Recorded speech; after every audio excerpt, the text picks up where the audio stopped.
Welcome back to Let's Talk Premier League.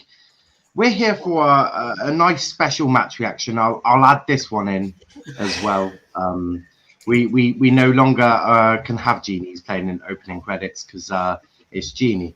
But we do have a special panel for you today. We've got Sulz, we've got Gini, and we've got Tom. Sulz, we'll start with you. How are you feeling on this lovely, lovely day?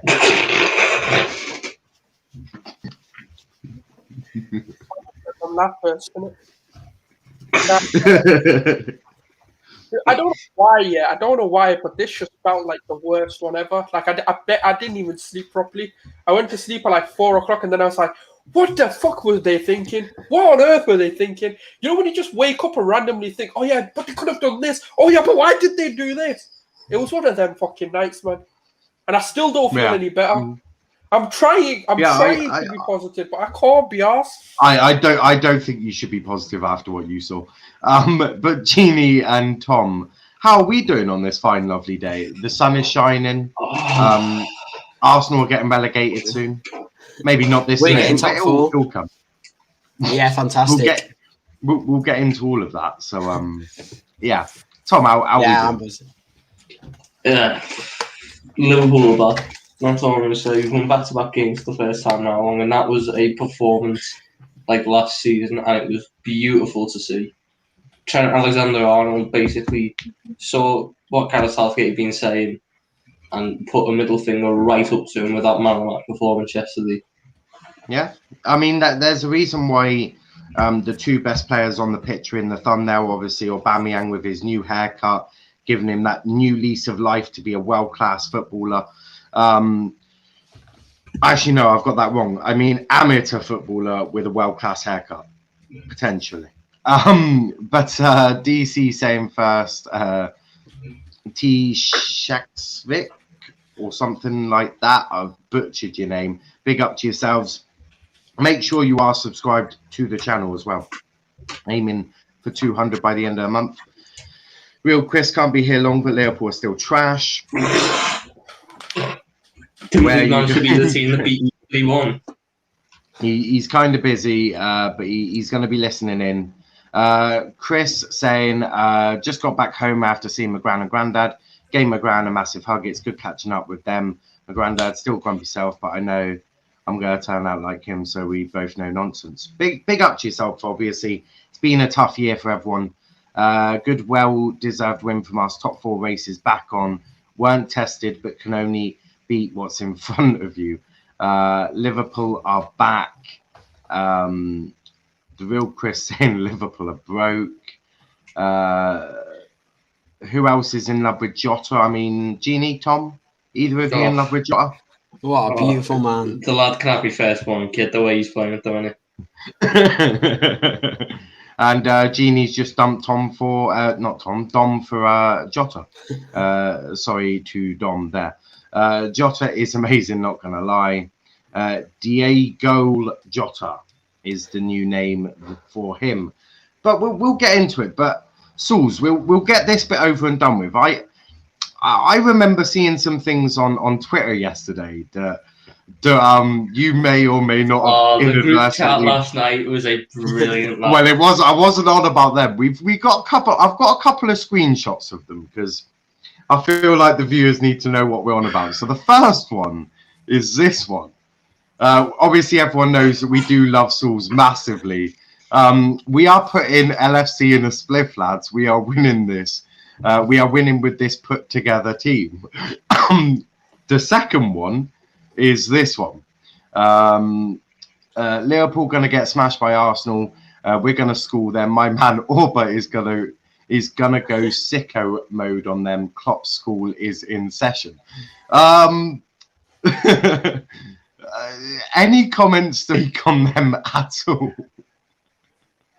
Yeah, you know what, man? I'm a supporter in it. Like, what can I do? Like, I love my club. I can't ever like go against them.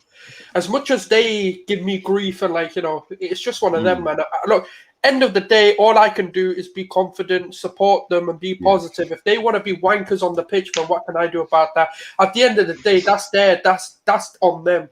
They should be just as embarrassed as every fan base who ever supported them. But that's all I can do. All I can do is put it out there that I think we're going to beat anyone.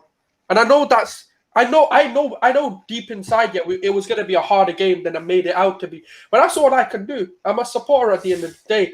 But, you know, I'm not a Sonny, right? I don't have internet issues the minute we get by. So I'm here. Like, I'm going to take it like a man, you know, on the chin. I said what I said, and I still back it. Why am I the next game against Slavia Prague? I'm going to do the same. I'm going to say I'm confident we're going to win this. We're going to put them. To be fair, you should beat Slavia Prague. So I mean, there is consolation there. 1 minute, Gini. We'll get to you in just a second. You wouldn't have won without him. Dom saying cheer up, Sulz. Craig is happy. Gini and Tom, Sulz's funeral. Hi, Dom. Yeah, Gini, what did you want to say? Can you just bring that second tweet up so I can analyse a bit of it? We're going to have a Monday Night Football analysis of Sulz's tweet. It was something about Aubameyang. Oh, right. Okay, yeah. Let me just get that back up. One second. The second one with Aubameyang. There we go. So, yeah, Klopp school is in session. Yeah. Yeah. Here we go, Gini. What did you want to say about this? My man Aubameyang gonna go sicko mode. So I just want to ask you in the chat about 5 hours later. I'm not going to say some of the words, otherwise we'll probably get it shut down. But he's a C word. Like I said, I'm not backing him. F that guy. The captain says it is what it is. I'm not backing Aubameyang now. If anyone cares, I'm officially Aubameyang out. Can we just explain this contrasting opinions, please? Genie, you asshole. Yeah. So, you know what it is? Yeah, like behind the scenes, I don't back the guy. Like since Burnley, I know Niall knows how pissed off I was when he came out and what he tweeted. I'm sure it's now. Oh, what it is what it is. Yeah, you know how pissed off. It is what it is. Yeah. Oh, like, yeah. I've been pissed off ever since. Like I just think his body language, his attitude, man, literally just wanted to get paid, fam. He just wanted a payday. He got that payday and he's not turned up. Like it's. Like I said, man, all I can do is back our players, you know. And like, if they want to let us down, that's up to them. You know, it's hard, man. It's fucking hard. Do you blame Arteta for anything yesterday? I know. No, I do. I know N5 is absolutely raging with the guy. No. But there are things that I blame Arteta for. Why the fuck are you playing Holding? When has Holding ever fucking turned up? He let a fucking midget in City game score a fucking header, and then he lets another midget score a header. Didn't he say midgets are you going to let score, lad? You're didn't he say 7-foot giant letting a 2-foot fucking midget score? How many more? Arteta said on the BBC interview that he didn't want 2 left-footed centre backs, which is I'm getting because obviously Mary's left-footed, so I'm guessing that's. Yeah, so what you want some guy who can't fucking defend? Oh yeah, the guy's right there. Oh, let me just. Ooh, I'm a spectator. Fucking brilliant. That was a good header, Jota. Let me analyse. I'm a pundit on the pitch. I'm a pitch side pundit. I mean, Leno Wallace has to take some of the blame for that goal. I mean, yeah, he does. It's okay. We'll individually go through them. We'll start. Has never filled me with Beyblade. Fucking Beyblade. You want to play on there? I love fucking Liverpool, of course. I'm so fucking thankful. Why are you playing spinning top and Beyblade in the middle? Like why? Oh yeah, you know that Robbie dance that he did for Party, the spinning one. Man was trying to avoid Liverpool's press, yeah, with the stiffest turn. Do you think that Arsenal missed Bellerin yesterday? Not him. Bellerin. It's bad if you miss Bellerin. No, I wouldn't say we missed Bellerin. Deep dive miss Bellerin. What about Willian or I mean what on earth was the problem yesterday? I mean I was in a different planet, so I was trying to watch it as best as I could, but that wasn't always possible. But Sulz, I'll start with you. What the hell went wrong yesterday? Because all I could see was in the first half, Liverpool dominated you, and in the second half, they dominated you and then scored 3 goals. Do you know, to a level, right? Arteta deserves a lot of this today. What happened yesterday, in a sense of the lineup was. This is the first time, right? I know I tweeted what I tweeted, but I'm going to back the team in it. But if you go into individual private group chats with Arsenal fans that I've had, they'll tell you as well. I was like, I'm not confident with this lineup. I never liked Gabriel holding together. I've never liked Ceballos playing, period, right? And then you've got Aubameyang, Lacazette. When's the last time that worked? Like 2 years ago. Like, the problem is, right, you're playing too many players who just don't work together. All right, I get Xhaka is out. I get the fact that Saka's out. I get the fact that ESR is out. I get that. But you've got Martinelli. If you're going to play Lacazette, I'd rather Willian play than Aubameyang. Because it just... I don't know what the fuck Aubameyang offers. Fucking nothing. He's a fucking useless twat. I just also want to work confirm hard. He doesn't do shit all. Yeah. I just want to confirm that Aubameyang doesn't get into the Argyle starting 11. He probably doesn't right now. But the problem is, right, we played too many players, right, and partnerships that just never fucking worked. Like, Mari's there. I don't care. And Gini, I don't fucking care about this too. When there's no fucking other option, right, why are you playing holding, right? It should be after you've gone to the under-9s to look for a centre-back. That's when you go and put holding in. You don't put holding once you've searched far and wide. You go grassroots level, right, and see if there's a centre-back that's fit to play before you play holding. Holding should be the 1,000th player on your list of who you're going to play. If Arteta's looked at 1,000 centre-backs, fine. I'm happy with the fact you played him. But man, the guy can't do nothing. Like I said, he's letting midgets score headers. Can't be asked, man. Do you think losing Tierney was a big blow and part of the reason why you went on to lose, or? Well, I mean, it's Saka FC in it. That's the biggest blow. Like, Tierney, yeah, he's a massive loss because our win percentage without him has been shocking, and it showed. The minute the man came off the pitch, it capitulated. There was no surprises in that.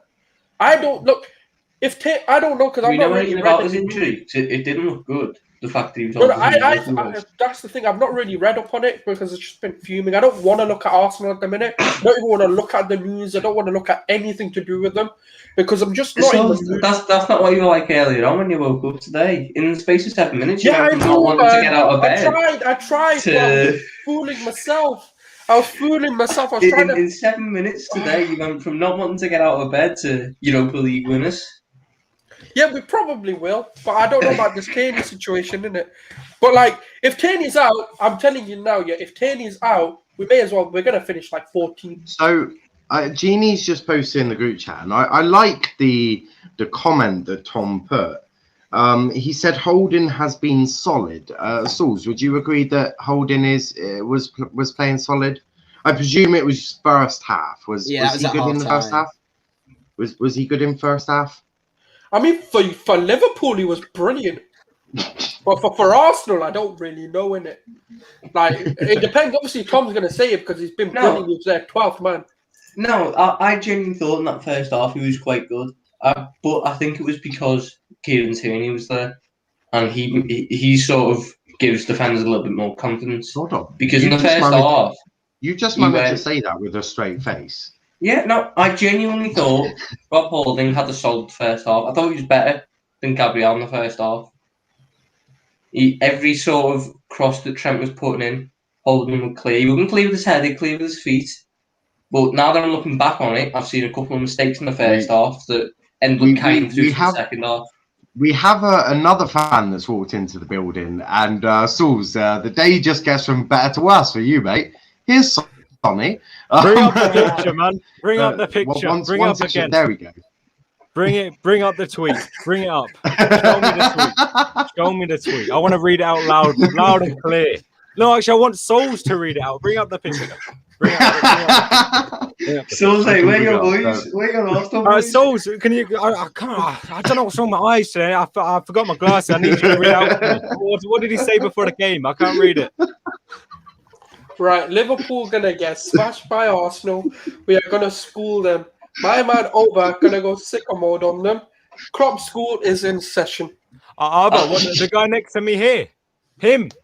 I swear he got subbed off in like the 70th minute. Just 75th, in but case, yeah. just in case people can't see what's next to Sonny, we'll put him in full mode. This guy's dead trim, man. He's no longer a footballer. There is apparently someone called Aubameyang. I mean, Literally Oba.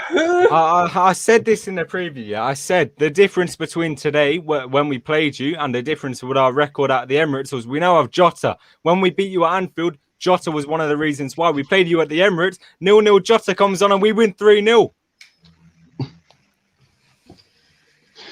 Yeah, I mean, something like that. This is what I expected. No response. You love to see it. You love to see it. You love to see it. Sulz, do you think you missed Willian yesterday? We missed everything yesterday, bro. We missed the football team yesterday. I don't even know what I've seen. Are you Arteta out now, or do you genuinely still trust the process?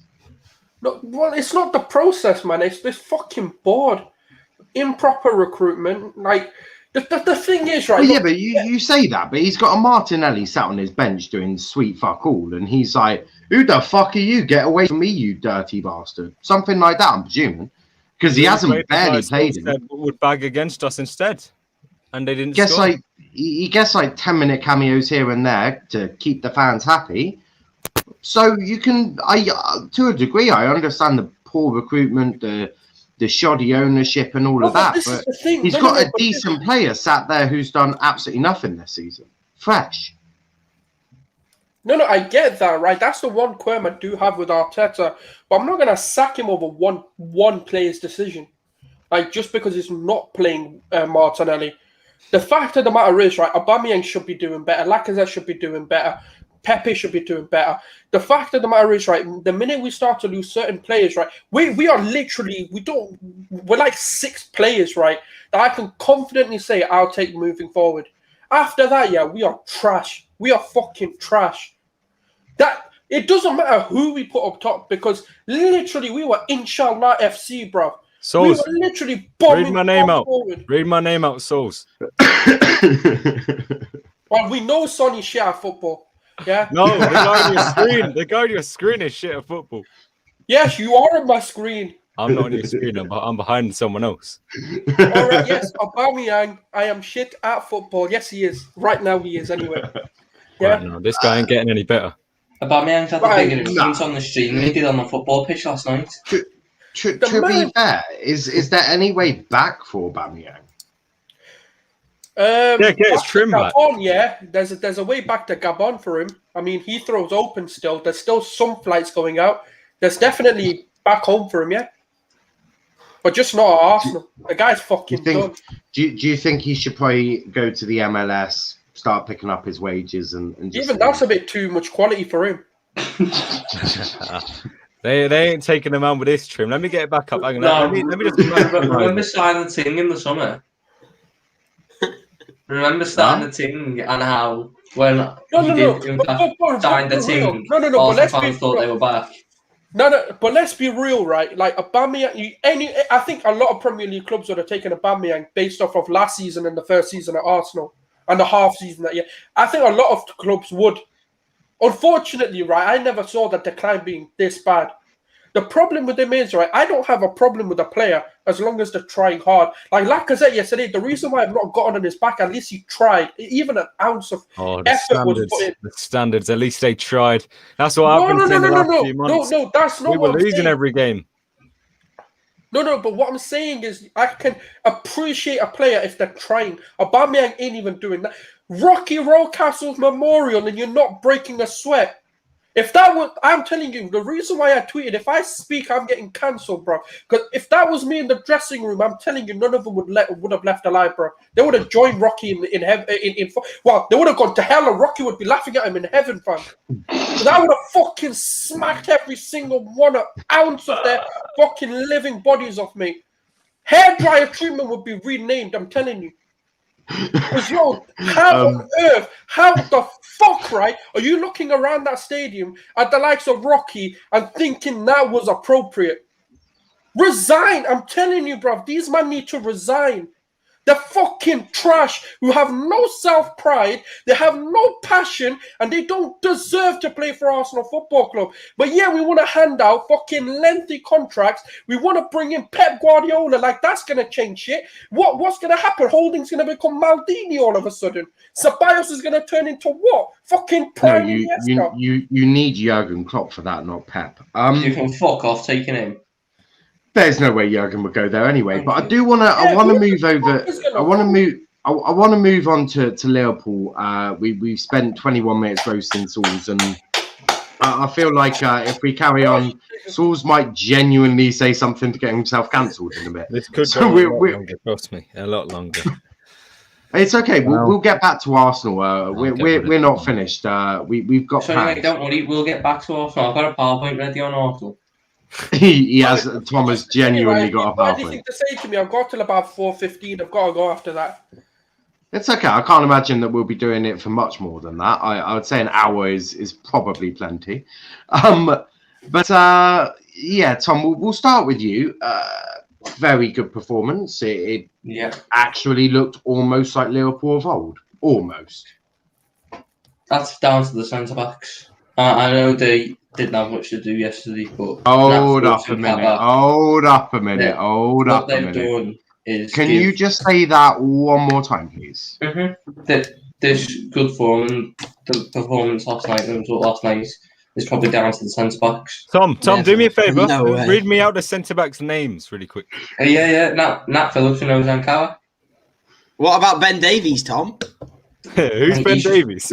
Who's that? I swear we paid $2.5 million to have him sit in the cup and chant "You'll never walk." I swear you wanted him in a couple of weeks ago. I'd be surprised if I seen him in the cup. I just want to know if he's real. I did, yeah. Well, now looking back on it, Nat Phillips and Ozan Kabak have been brilliant. I think it's 5 clean sheets in 7 games. You decided to actually look at it now, yeah?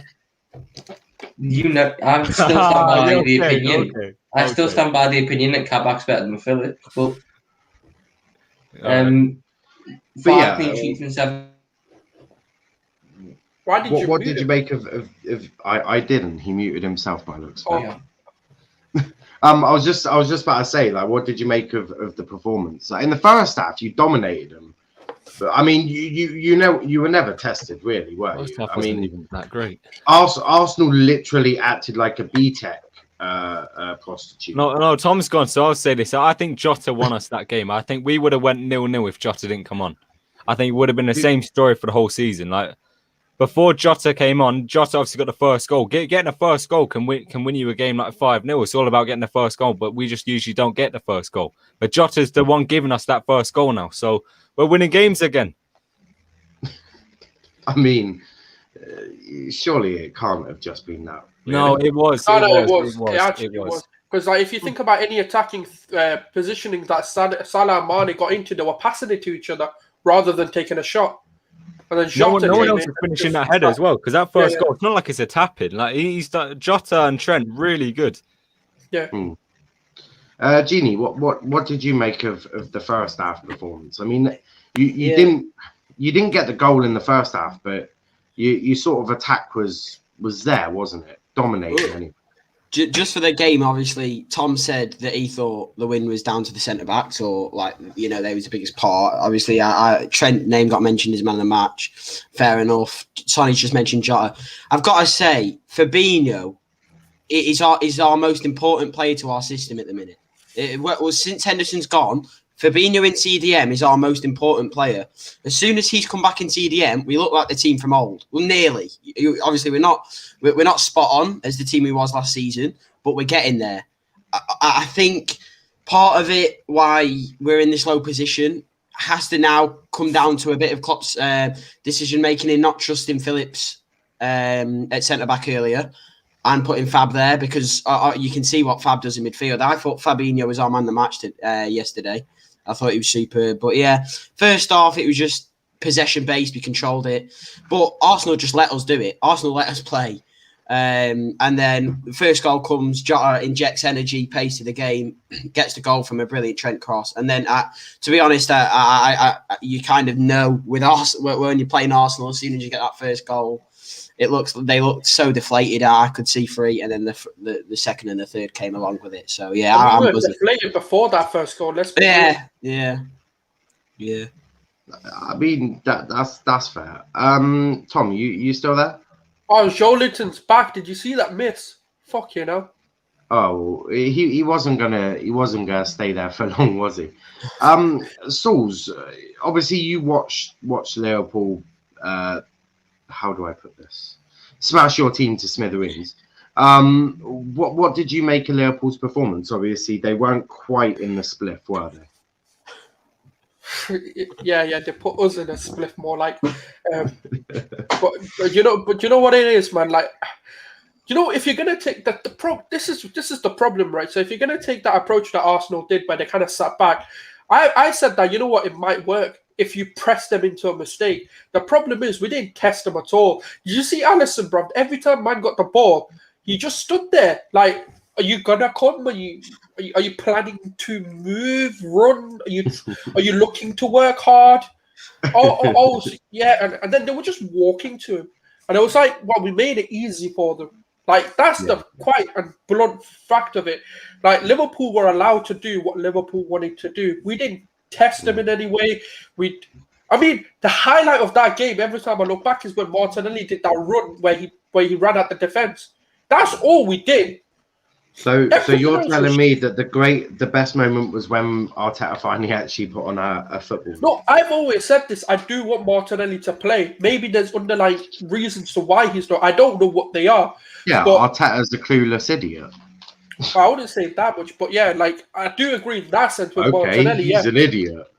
He's an idiot. No, with the Martinelli, with the Martinelli I'll remove the clueless. He's just an idiot. With the Martinelli situation, he is 100%. Yeah, I don't know why. Arguably, you could say a couple of other times tactically with the way he set up against West Ham, with Aubameyang. Well, they came out and said they didn't actually implement his tactics, so that's not on him. When the players come out and said that they didn't implement it. Yeah, but the minute you start switching Aubameyang and Saka wings, it's never going to work out too well. Why does Aubameyang get played on the wing? Like, at this point, surely I think that's not really the question that's needed. It's why is Aubameyang playing is the question that's needed. No, but you've got to play the player that's on like 300 grand a week. You got to try and get something out of them. No, you don't. They have to. No, we don't. Not with the shit.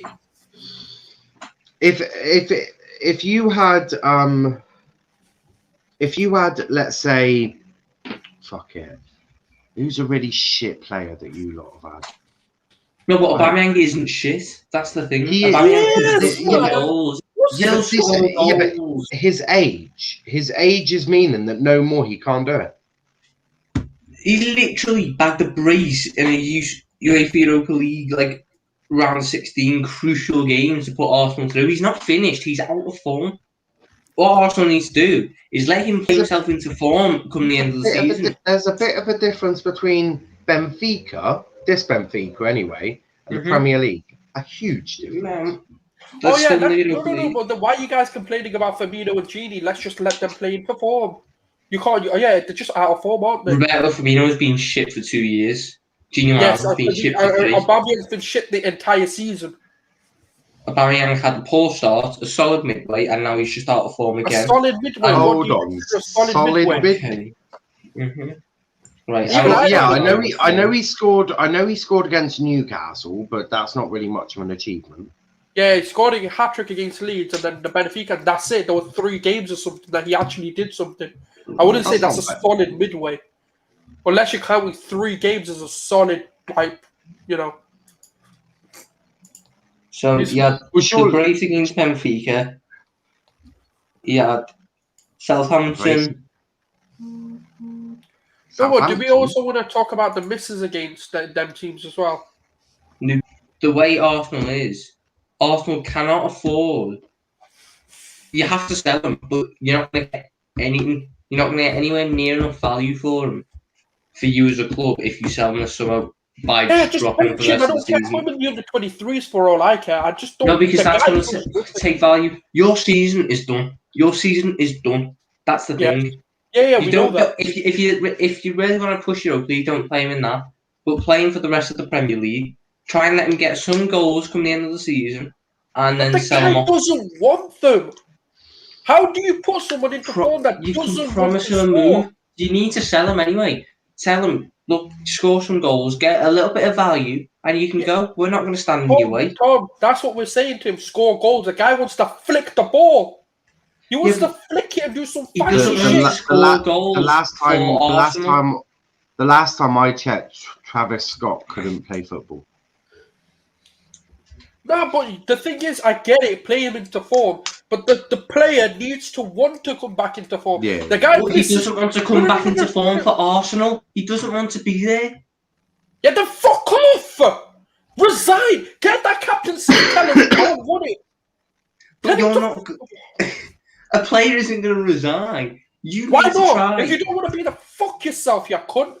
Because he's not going to piss away 350 grand a week. Usually the idiot's paying him that. Well, I saw through the 50s, 250, but still. 250 is ridiculous. Yeah, put him in the under 23s. He can score goals for his own fucking confidence if that's what he needs. I'd smack him, man. Fucking boot him in the head if he needs to fucking play for confidence. You're getting 250 grand a week. What more do you need? I mean, No. think he wants to be there. Also, if you miss a chance and your player's smiling, and your player's smiling, would you be happy? Oh, you just missed 4 chances. Let's smile and dance, bro. Gini, why are you on the phone? Oh, flip. Oh, mate, with Aubameyang, I think it's different to us and Firmino because we know our manager's never going to sell Firmino. Firmino probably has about 7 nude photos of him. With Aubameyang, though, you have to sell him because your club cannot be sustainable and keep a player at your club who's on 250 grand a week who's having no impact. So you're going to have to try and sell him to like a Juventus. Yeah, but Aubameyang hasn't got 7 nudes of Arteta. He's got a full-blown fucking sex movie. Like, he's got like a full-on X-rated movie of Arteta with like Lacazette or something dressed up as a woman. Do you regret not selling him in the summer? Not giving him a contract. I'm gonna be honest. I was happy we gave him a contract. I'm not gonna lie. Now I'm seeing the errors on my way. Now I don't want a player like that being re-signed ever again for Arsenal. Once he hit a 30 age, I don't want him re-signed. If you are for 1 year. That's always the risk. That's why Liverpool's transfer or sort of way they do things is rarely sign players over 30. They don't like giving over 30s long contracts. That's why we don't want to give Gini Ronaldo 4 years. I wasn't that upset about him. I was just upset the fact that we gave him I think it was a 3-year contract, which is what my issue was. Or was it? I thought you gave him a 5-year one, and you want him to like retire at your club. Oh my god! It gets from bad to no. It's only a 3-year. It's only a 3-year, but still. Yeah, which is too long. You give him a year at most. Gini, we should have only given him a year to try and sell him, not really give him a year to. Yeah, but Gini, you haven't said much about Aubameyang. What did you make of his performance?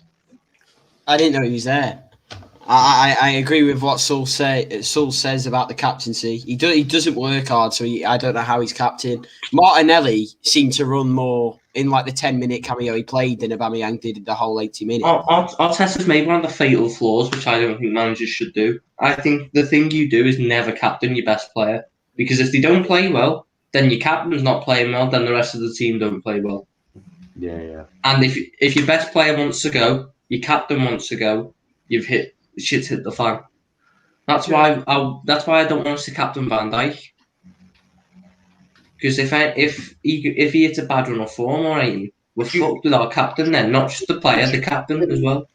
Would you captain Fabinho then? Fabinho, no. Who would you captain? When Hendo goes, Robertson. That's a shout. Or Trent, one of them two. But aren't they like one of your best players though? Not like the best though. Like I wouldn't captain either Salah or Van Dijk. I wouldn't touch them with the barge pole. All right. Like, genuinely. Did you? Like, do you think I'm that's happy why- with him being like a third choice captain, but not the main one, like Aubameyang is for you. Yeah. And Lacazette got the captain's armband yesterday as well. Lacazette is vice captain.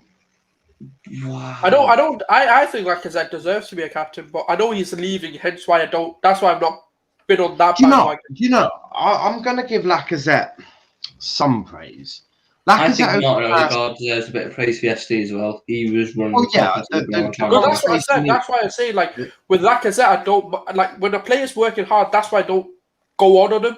But when you're like Aubameyang, where you've not even broken a sweat, I'm sorry, like you deserve the criticism. But yeah, now sorry, I cut you off. Yeah, I just want to say, obviously, before I get to my comment, make sure you have liked the video and you subscribe. Get your comments in. What did you think of Arsenal yesterday? Do you think Aubameyang should go? And the big question is Arteta really a manager? Because I got some interesting quotes on him. And to be frankly honest, pile of shit. Wouldn't if he was to manage my club, I would probably be very upset. Because we've got a bad manager. But that we'll get into Arteta in a bit. But I want to say about Lacazette, he's actually been fairly good. Now, I've noticed, because I watched, I think it was City in the Carabao Cup. You played, was it Lacazette, Martinelli, and I want to say Pepe. Was it Pepe or... Yeah, I think it was. Yeah, I think it was.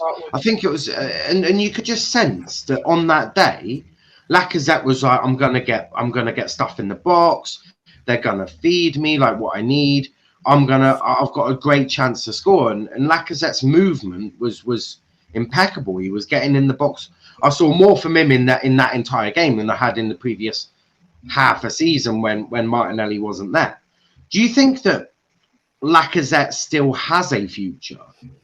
Because you obviously need some experience in your team. Now, if we're assuming that Aubameyang needs to go, Bellerin's going to go, I think David Luiz is most likely going to sign a new contract, which, to be fair, in reflection, isn't actually a bad move because he's been very good with David Luiz. Do you think keeping someone like Lacazette, who can make that impact from that bench, can help the youngsters? Because the youngsters have spoken very highly about Lacazette.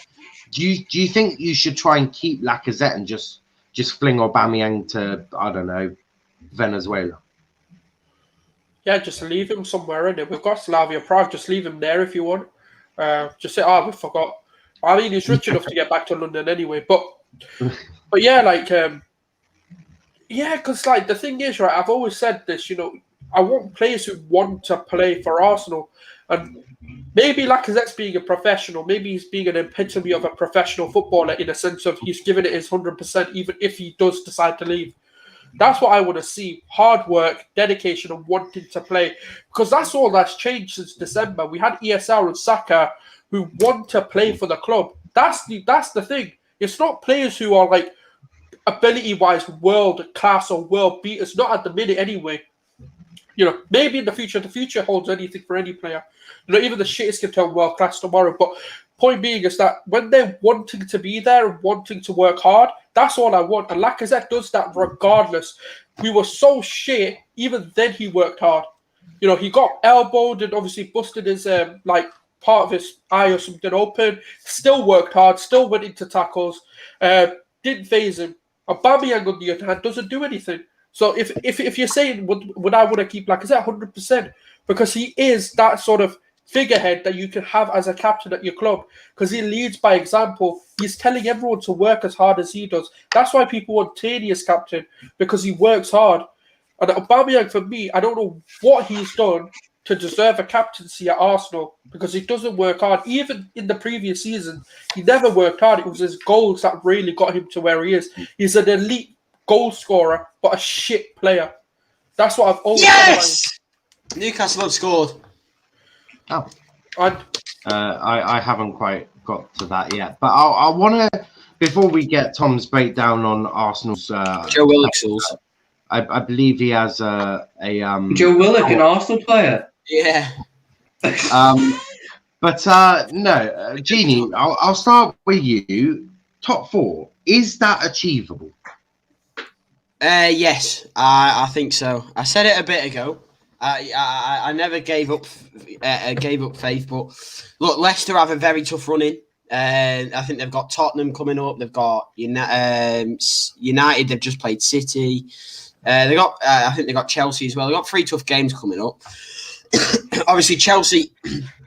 Possibly, we don't know. We'll have to wait and see. Maybe the manager bounce is gone because yesterday they looked awful against West Brom.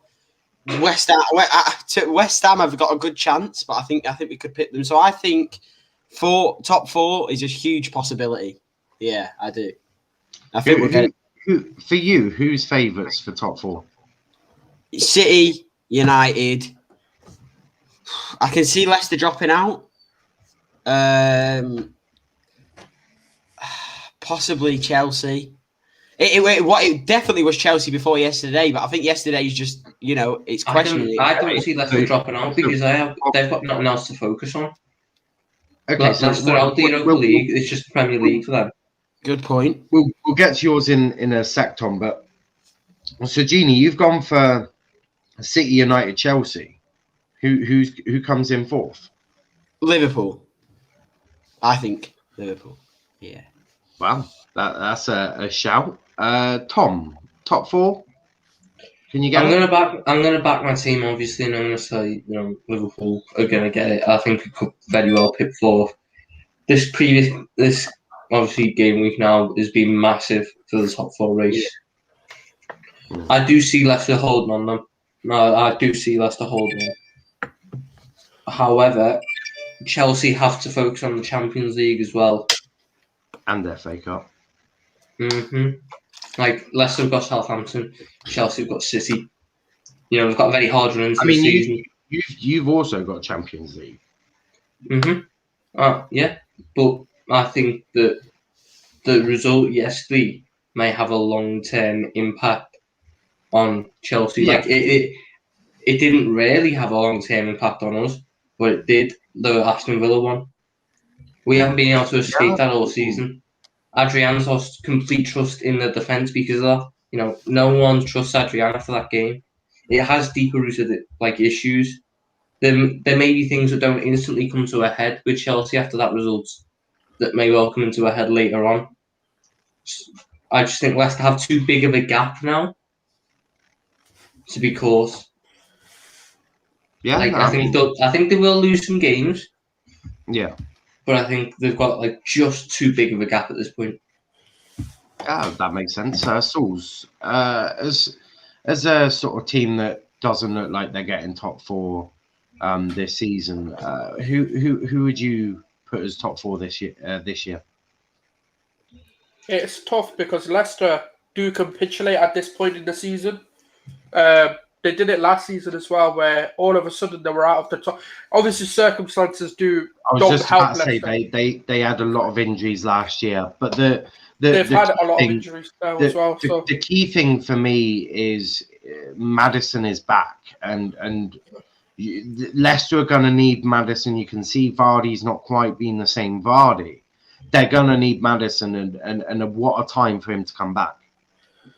Yeah, no, 100%. I mean, it is a tough one because obviously, Leicester still got some key players out due to injuries and stuff. But I do think they're going to I do think Liverpool are going to take that 4th spot. And I think this is basically how you see it in terms of City, United, Leicester. And I think Liverpool will just sneak in to the top 4.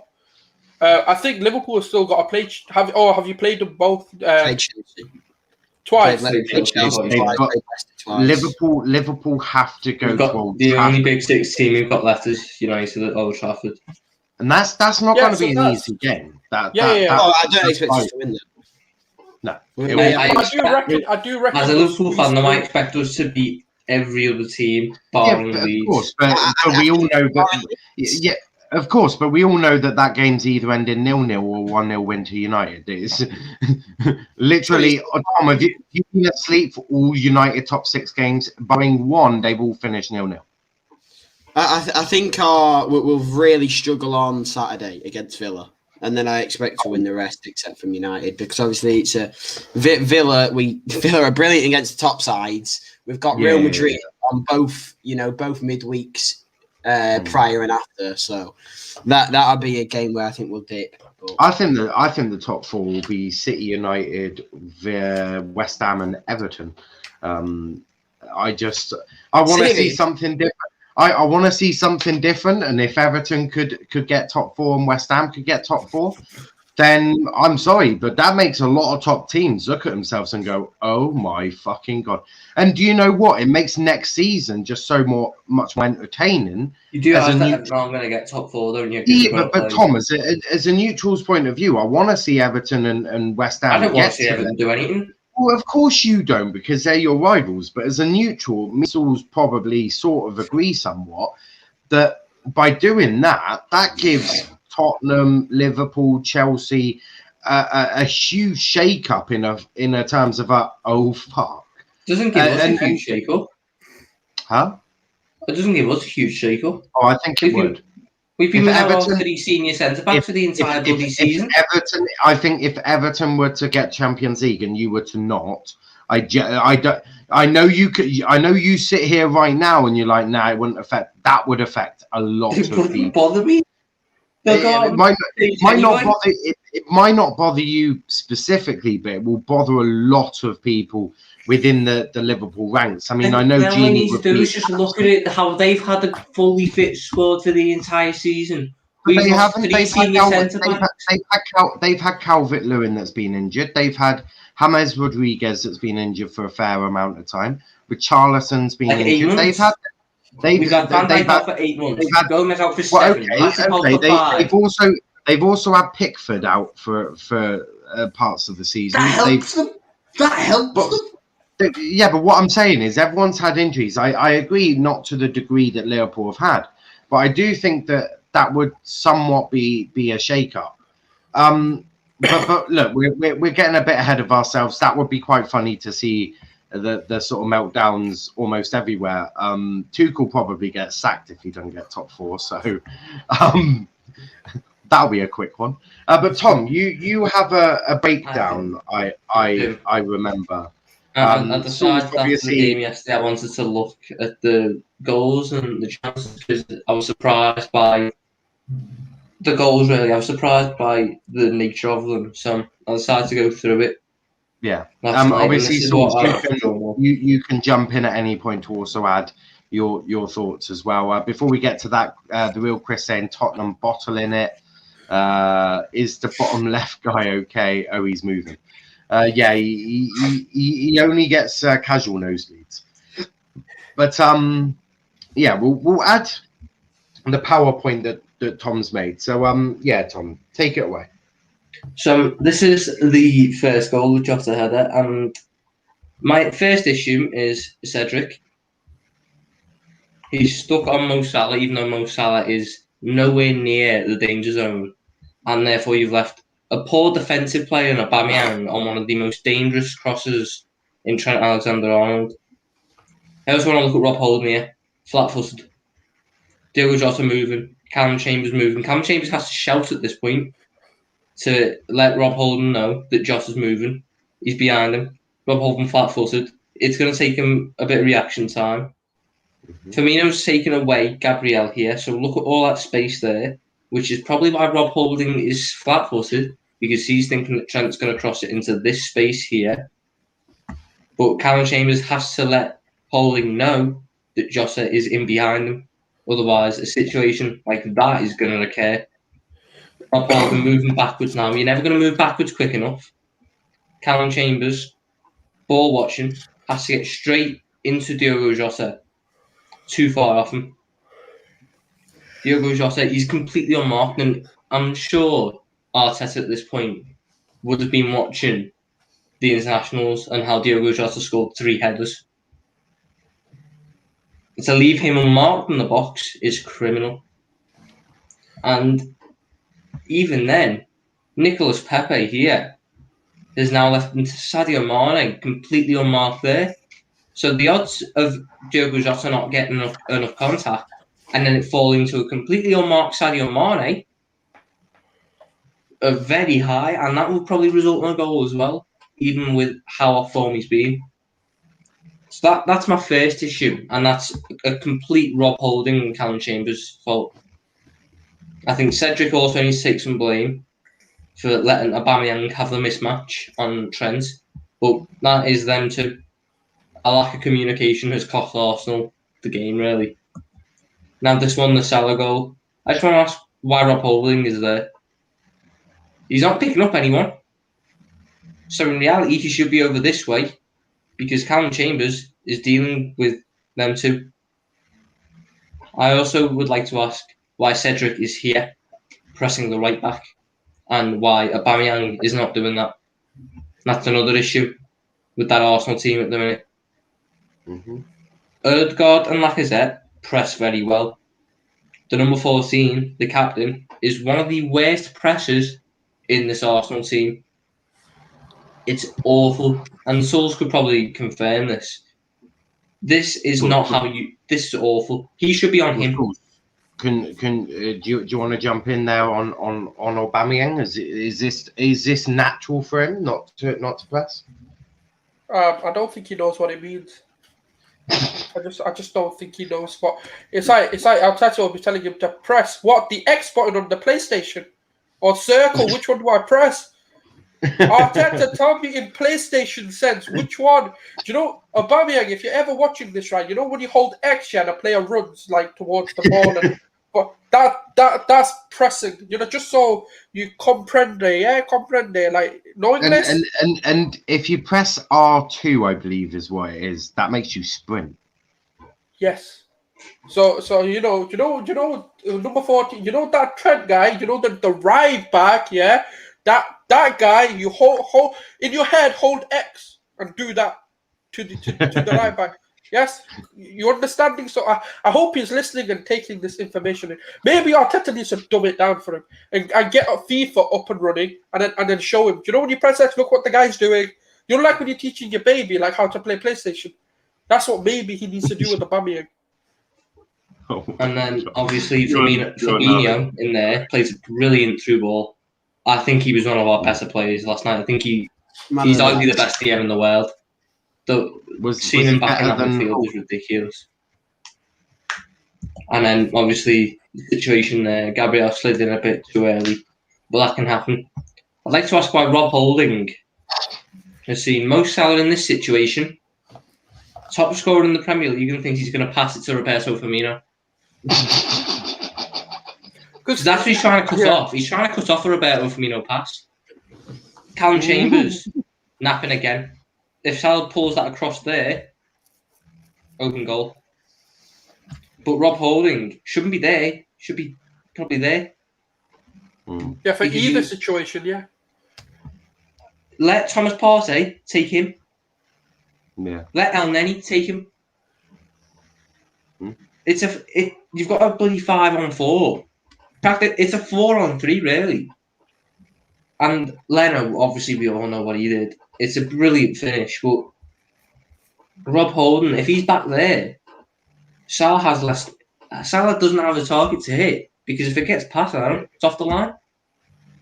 And I mean, if you pass it to Firmino, he probably boots it over. If you pass it to Firmino, Partey picks it up because it's on Salah's weaker foot. It's not going to have the same amount of power and accuracy getting there. Yeah. I mean, and then that makes sense. This one wasn't even a goal. This was the chance. Now, I just want to analyse the Arsenal shape. Do I have a pen? I think I have a pen here. Just whilst you do that, big up to Luca, saying, I thought we were poor yesterday. How are you? Will good. Sulz is getting there. And happy Easter to everyone. Absolutely. That is Arsenal's defensive line. Oh my God. That's what we do on FM. That's a corner. That's an F1 corner, not a defensive line. That's meant to be straight. Well, as straight as you can get. I mean, if you're a bit stupid in the head, that's a little bit straight, ain't it? And then let's also look at this. All this free space for Sadio Mane to pick up because Thomas Partey is in no man's land. That's Thomas Partey. That's Thomas Partey on this left wing as well. That's mad. Because the right back is playing as a right winger. Is that Rob Holding at right back? That is Rob Holding at right back. And Chambers that's is on the halfway line. Chambers. And Chambers is right. What the? I've been told that Arsenal have been improved defensively. What? Not this game. Did we have overall? And let's then see. obviously We the have ball our gets frail played guys. over the top. And the left back, the one who should really be on Mo Salah, I couldn't get the clip because of copyright. Do you want to know what Cedric actually does? He goes that way. And then doubles back on himself. Cedric actually starts running away from the ball. This isn't the goal, is it? No, this is the missed chance. Yeah. This is the third goal. And this is a man who is low on confidence at the minute. And when you're low on confidence, he needs to call for it. You're not going to get pressed because I don't understand what that fucking pass was. I didn't understand it. You either pass it across or you pass it like that, straight. Gabriel decides to try that. And Alexander-Arnold was brilliant. Alexander-Arnold was so good yesterday reading the game. Picks it up, plays a beautiful pass into Salah. Salah knocks it on, and Rob Holding again. Let's just analyse it. You know, this is the defensive positioning of a centre-back who is seeing a right footer who is just as strong as left take the ball with his back to goal. And he's decided he wants to completely take away the hardest route to goal. As a striker, you don't want to touch and turn away. You really want to touch and let it run across your body so you can generate more power. So that's what Sadio Mane's done.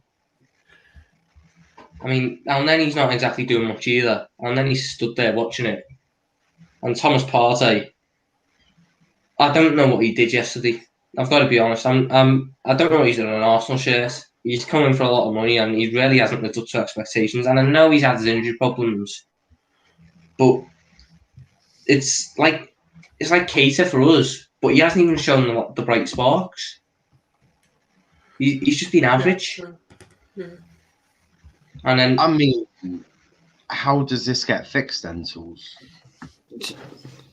Just to take the positive, right? Holding would not be in our actual 11, like if we had everyone fit. So that's one positive. You probably wouldn't be seeing Chambers play, like if we're being real, yeah. So yeah, there you go. The problem's fucking fixed because these two fucking numpties don't know how to defend. Tom, I mean, what did you want to say? Tom, just go back to the second goal if you can. But you know how you fix it? goal. If, let's say, in this current injuries, you put Pablo Mari, who's got a bit of brain. This one. Yeah, the other one. Can you zoom out, or does it? No, this is the only angle I've got. Well, this is the pass from Trent to Fabinho. There. Mm-hmm. Look at the Arsenal defence.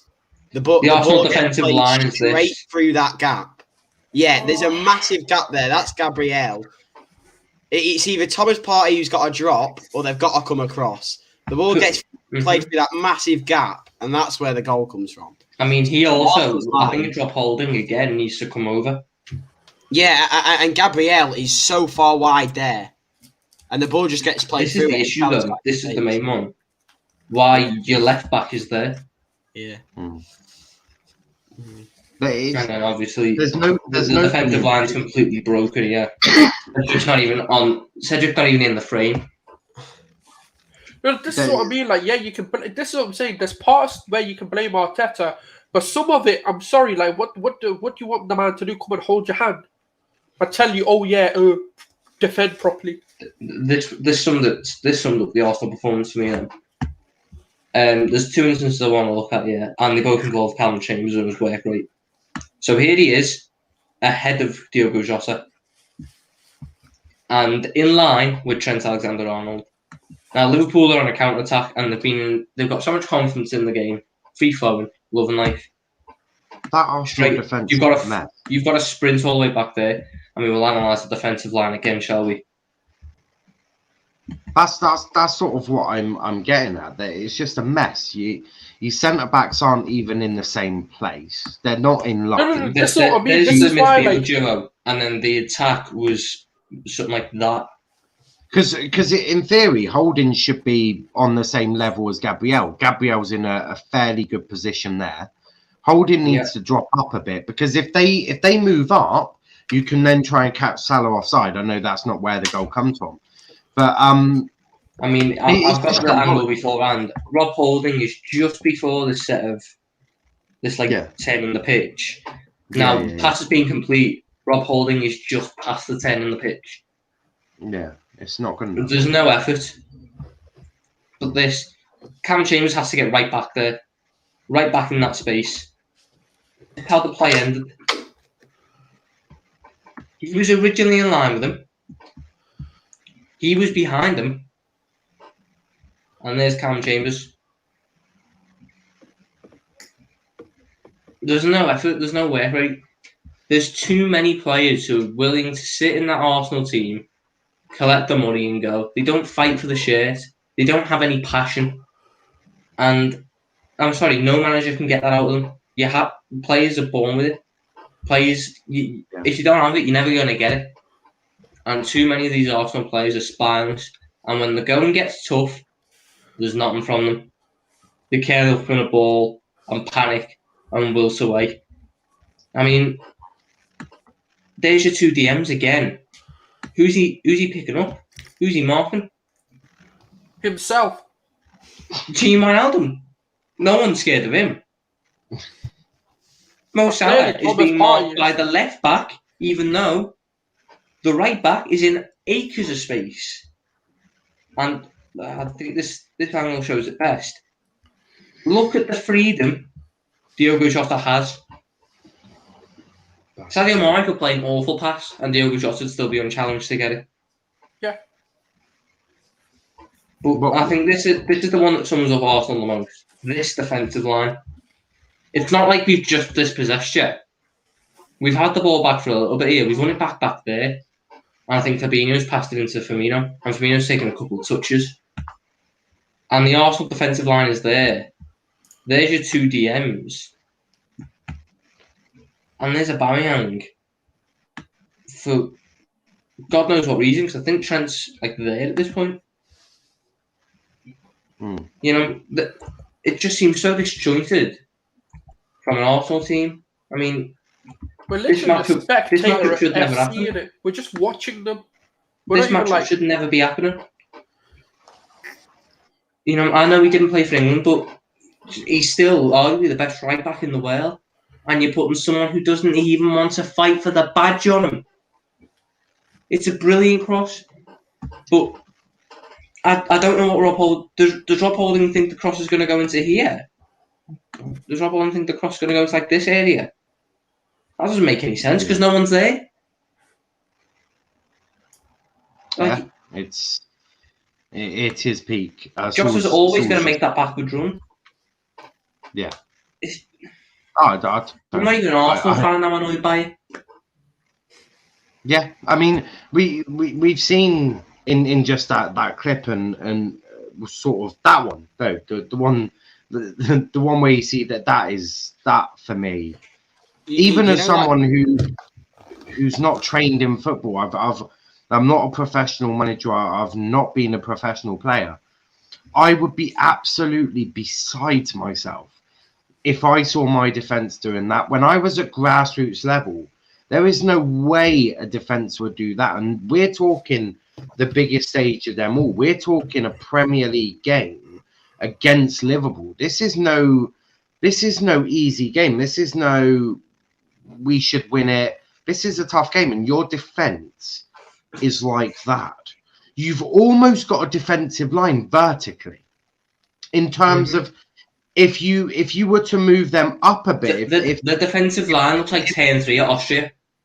Yeah, if Gabriel and Cedric are moved up a bit over to the right hand side or the left or however you want to see that, you virtually have a straight back line. It's absolutely horrific. Like, know, for the Jota goal. Arteta wants that team to defend as a unit, but it is such a broken and dysfunctional unit at the minute that it will take a hell of a lot to fix it. But what the bit I've got is this is the best Arsenal have been defensively since Wenger. The issue that Arsenal also have is this is the worst attacking Arsenal we've seen since Wenger. This is worse than Unai Emery. This is worse than Wenger. This is in theory worse because I'm sure you two can remember. I remember Arsenal being attacking, free-flowing football, beautiful in the eye, great to watch. Really enjoyed watching them. I was going to say this yesterday. If you did it yesterday, I think what sums up Arsenal for me now is I'm scared of Arsenal. I've been scared of Arsenal for 10 years. But back then, I was scared of Arsenal because they were a great team with a great manager who played great football. I'm scared now because it could be an upset and the embarrassment that comes with it. Yeah, I mean, we obviously we've spoken in the group chat and all of that. Now, I may have been slightly joking when I said about Arsenal getting relegated, but is that a real prospect? Now, I'll give my reasonings for this. Look at Nottingham Forest. Look at Leeds. Mm-hmm. They were too big to get relegated when they got relegated. It was like, no way would they. If you asked me a year before Leeds' relegation, would Leeds get relegated? You would never have said Leeds. They were too big for that. Arsenal, since 2004, so they won the league, right? They went unbeaten, all of that lovely stuff. They've won a few FA Cups here and there. Then they solidified top four. They were always top four. Then that stopped happening, and they were like, yeah, we're fifth or sixth. And they were consistently doing that. Now, they're not even in fifth and sixth. They're not even in seventh and eighth. They're ninth. They could go down to 10th. So do you think that we could be seeing in 2-3 years, Arsenal Football Club get relegated to the Championship? Like, is that a real prospect? I know it seems far-fetched now, but is it truly that far-fetched with the downfall that they've been? I think relegation is too far-fetched, but I think an Arsenal that doesn't get European football year in, year out is a very realistic prospect at this rate. Yeah, but what I'm saying is after a few years of them not doing that, they'll drop even further down and then they'll just be known as a bottom half team. And then once that happens, then they'll be like, oh, we're fighting relegation. It's a sad decline, really, because I like to remember all the good things Arsenal did. I like to remember when it was 2008, 2009, when it was all the English teams would make UCL quarterfinals. You'd have these Clash of the Titans in the quarters, and Arsenal were a great team. On the day they could beat anyone, title challenges. I think, you know what, I think Arsenal fans need to take a good hard look at themselves and massively regret how they treated Arsene Wenger in them last years. Oh, without a shadow of a doubt there. Gini, what's your thoughts?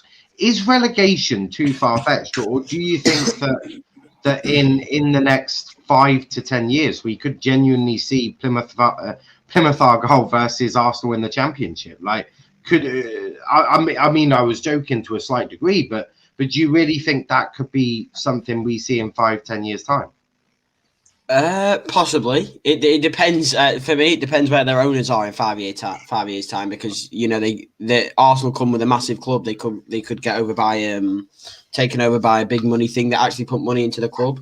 Cronkies don't do that, so I don't know. The issue for me with Arsenal at the minute is the mistakes that they're making in these games. They aren't learning from the mistakes that they've made in past games. That Jota goal was a spit image of the Sterling goal in the 1-0 City goal that they scored a couple of weeks ago, where Mahrez crossed it in. Holding doesn't pick up Raheem Sterling, and Sterling beats him to the header and scores. And then City go on to win that game 1-0. The mistakes that they make there, they aren't learning from. So where's the progression? If I'm an Arsenal fan, I've got to be questioning where are they actually going? Because they aren't learning. Week in, week out, it's still the same mistakes. It's still this rubbish organised football. Oh, you can't even use the word organised because they're far from organised. The Arsenal fans will then tell you, oh, yeah, but Arteta hasn't been backed. He hasn't got the players he wanted. all of that. But I mean, I'm firmly Arteta out. I don't think that they'll ever achieve anything with Arteta as he is now. I think he needs to go for the sake of his career more than anything, because we know that with the Kroenkes, you're not going to get back to what you need. He's obviously Pep's boy, so he's obviously requiring money to improve this team. Coaching-wise, I'm not convinced by Arteta. I'm really not. I mean, if he was a good coach, he would have coached some of these things out of these players. Is he going to be one of these Is he going to be one of these coaches who is a much better assistant than a manager? I think so. Yeah. Is that the situation we're going to have? Look at his man management. Look at how he's treating Martinelli. Right. I know people joke about Ollie, but his man management is second to none. Ollie's man management is absolutely amazing. You think about how he dealt with Pogba and shut that straight up the minute he could. Think about how he dealt with Greenwood and the whole issues there. Then think about how he dealt with Maguire when he got a bit rowdy in Greece and started punching some people. Like, think about what Ollie's done man management wise. Then compare that to Arteta. You had Aubameyang that looks like he's dejected and doesn't want to be there. You got Martinelli, who he refuses to play and just keeps on the bench. His man management is absolutely horrific by the looks of it. I mean, obviously, Gini, you've got Jurgen, and Jurgen very similar to Ollie in some respects in terms of man management. Not technically as a manager yet. I think Ollie's still got a lot to learn, but on that mental side, that sort of man management side of the game, you probably have to say that Ollie and Pep look like they're the two best in the league. Yeah, the question that I would ask about Arsenal and Arteta is the squad that he's got now. Forget the summer's transfer market and whatever goes with that. With the players that he's got not playing for him, I think the only manager in world football that could do a decent job is Jurgen Klopp, because he's a proven superb rebuilder. I'd potentially, and he would never go there, but I would potentially say Ollie as well. You look at what he's done with United, took them from where they were in languishing seventh, sort of got that defence. I know he plays pretty negative football, but you could almost say that Ollie will probably get him top six with that team. You'd argue. I'm not sure this season. He would, with all the he'll play a double competition. Pivot. He'd just play a double pivot. They're playing a double pivot at the minute though, with Xhaka and Partey, and it's still not working for them. Not really. They play 4-2-3-1. Yeah, it's not really. He doesn't play Partey as a double pivot. He plays Partey box to box. Ollie doesn't play a box to box midfielder. He wants to. Don't get it wrong. He wants to. He more than wants to.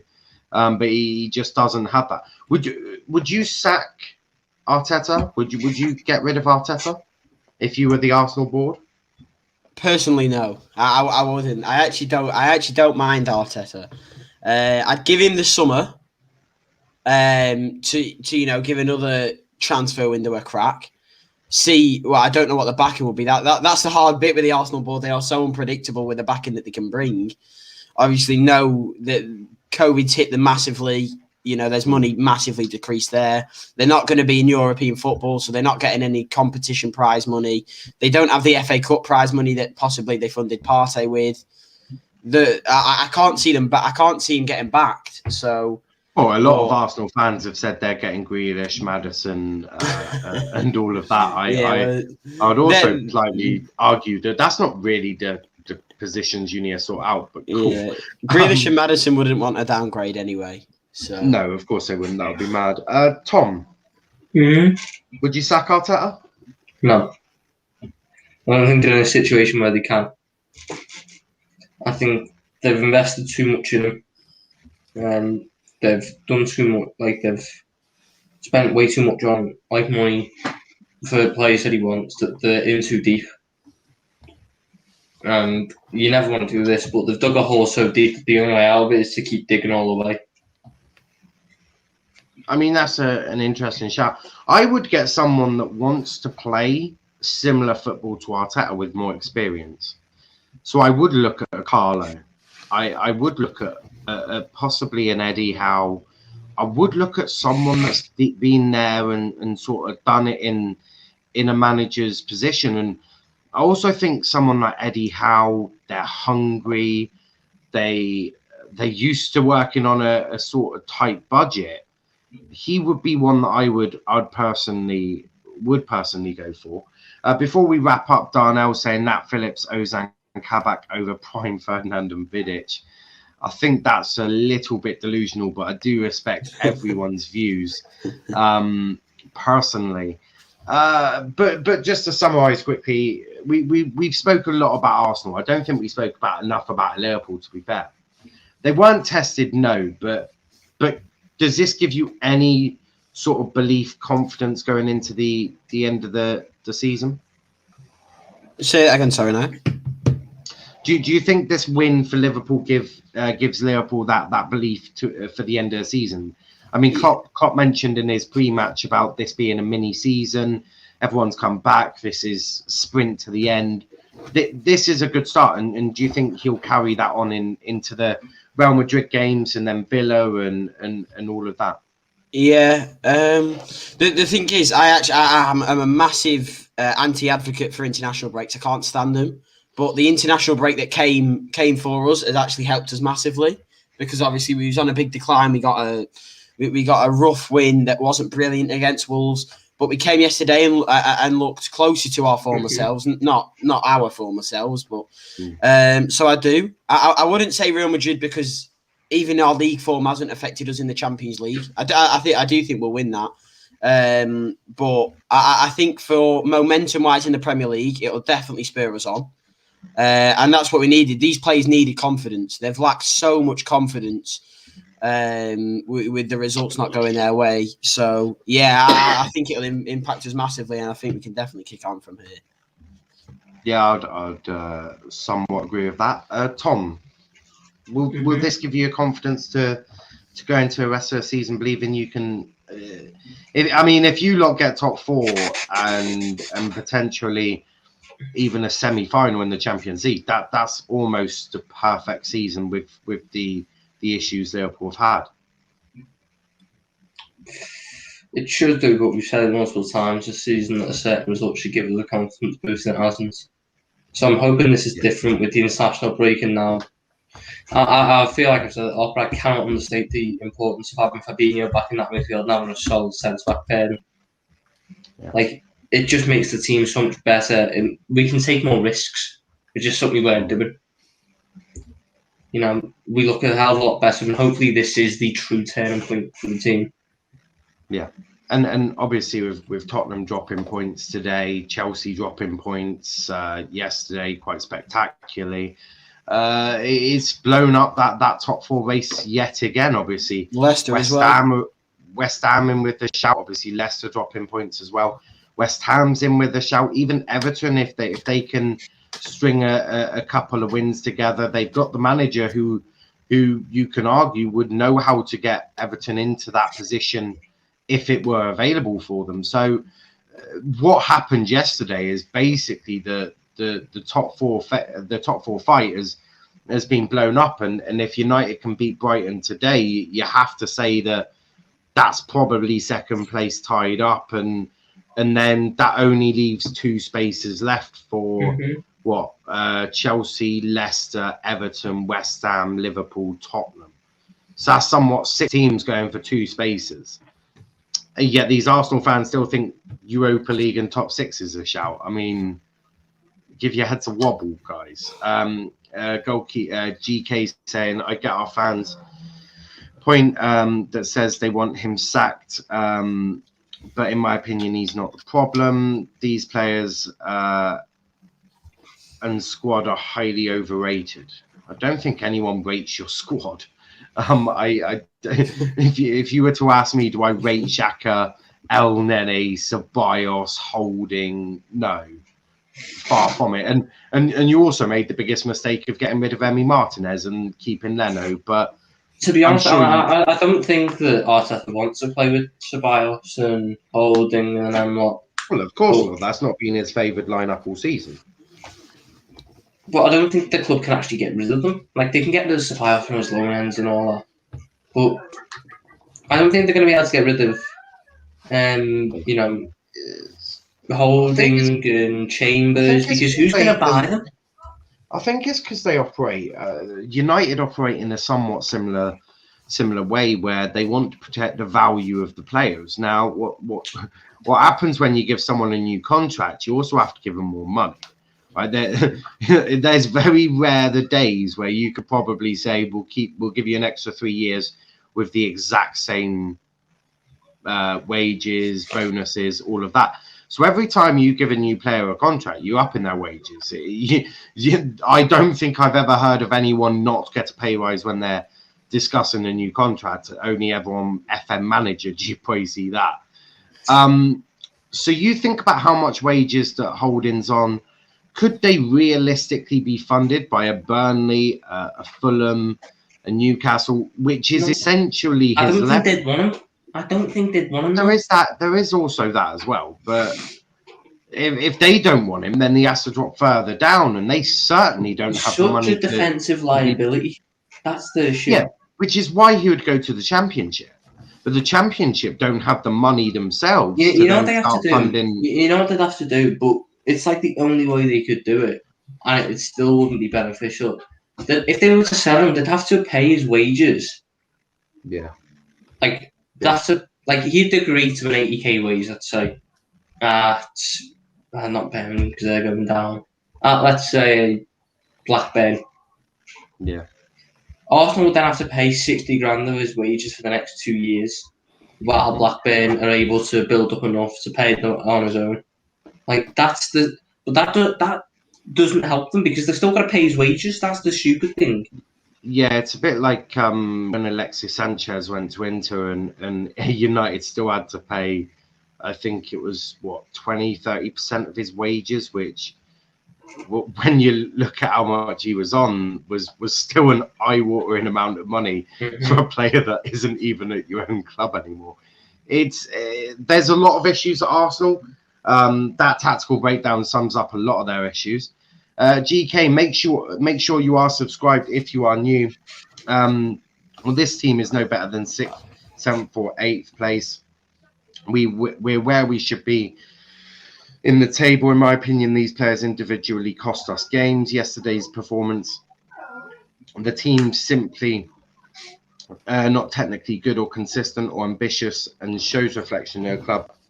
We have horrible footballing men at the top.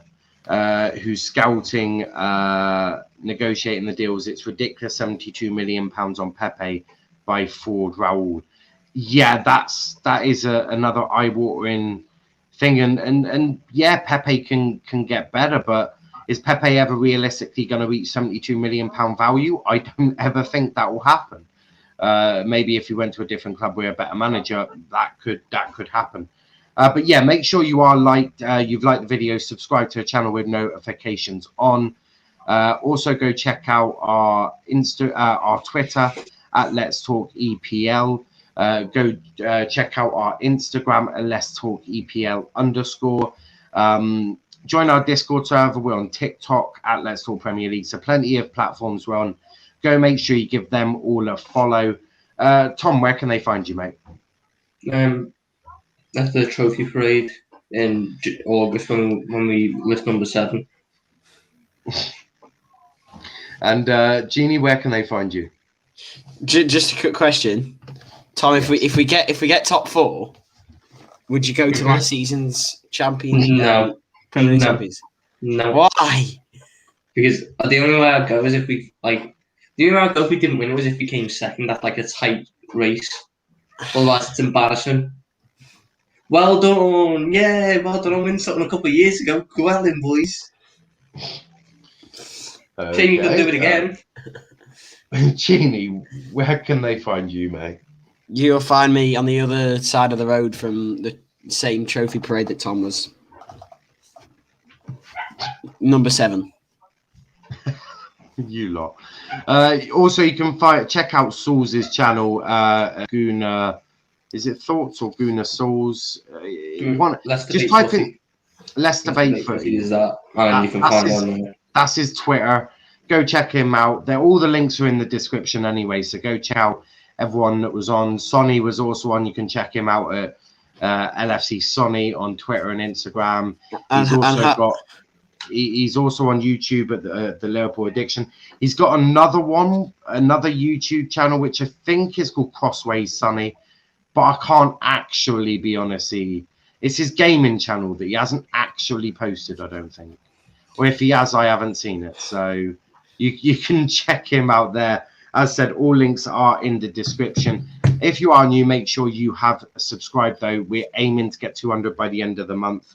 And we're only, I think, 58 away. So that is buzzing news there. You can also check me at Null_PAFC. We've been posting new thumbnails for Arsenal for when their downfall really happens. But a big up to everyone that's been watching, and we'll catch happy birthday to Harvey Elliott, the generational talent. Thank you. Yes, happy birthday to Harvey Elliott. And you'll also find us at 9:30 tonight, Manchester United versus Brighton match reaction here with RJ, Matt, and potentially Kenny. And happy birthday to Matt. I might have to, do another tactical analysis of that game, and I can't get on the show and have RJ analyse them. Try and tell me how Fred's a good player. And can I just say, you can clip this up as well. 3-1 Brighton. Just remember that, because I'm certain. I'll even tweet it out and pin it to my Twitter. Brighton 3-1. I'm going to go either 1-1 or 2-1 Brighton. Yeah, Brighton are winning, that's for certain. I think it'll be a close game, but United probably snatch it 1-0. Penalty in the 98th minute after a full whistle's been blown in the 96th. Something similar to along the lines in the first one. But yeah, make sure that you are tuned in for 9:30 tonight, where I talk to the United boys. Will they be happy? Will they be grumpy? Fuck knows, but we'll see.